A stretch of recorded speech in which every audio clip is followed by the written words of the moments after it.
car crashing into the mosque is supposed to be the visual example of the pure shit argument that the Prophet Muhammad is not a pedophile, when clearly he fucking was. Aisha, you were shown to me twice in my dream before I married you.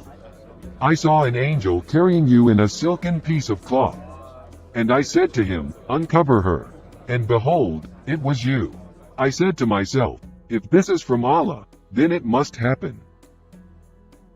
Whether Prophet Muhammad actually had such a dream or he just said it to please Aisha, is not the point.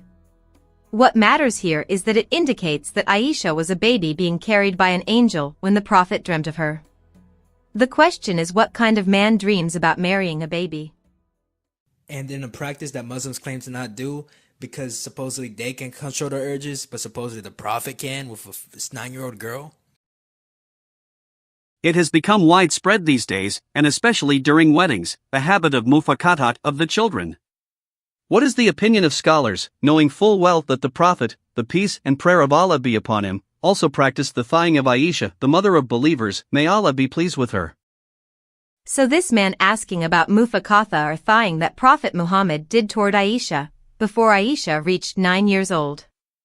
What is mufakatha or thighing?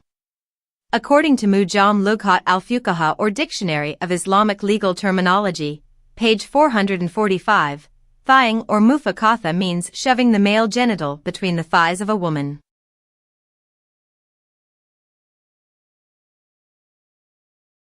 It has not been the practice of the Muslims throughout the centuries to resort to this unlawful practice that has come to our countries, from pornographic movies that the kuffar and enemies of Islam send. As for the Prophet, peace and prayer of Allah be upon him, thighing his fiancée Aisha. She was 6 years of age and he could not have intercourse with her, due to her small age. That is why the Prophet, peace and prayer of Allah be upon him, placed his male member between her thighs and massaged it softly, as the Apostle of Allah had control of his male member, not like other believers. So, according to this fatwa, Prophet Muhammad couldn't do coitus with Aisha since she was too small. Therefore, to satisfy his twisted desire, he did the mufakatha to her. How about that? A 51-year-old man did this to a 6-year-old girl. To this day, Muslims consider this as a benevolent act on the part of the adult male not wanting to harm her. Seriously?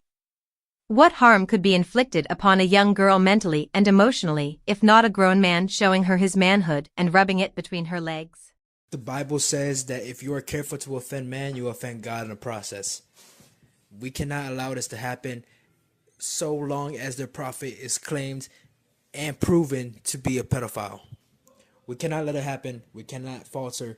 We need to say something about it, because there's millions of Muslims and there's millions of men. I love Muslims and most of them are good people, but their ideology is messed up.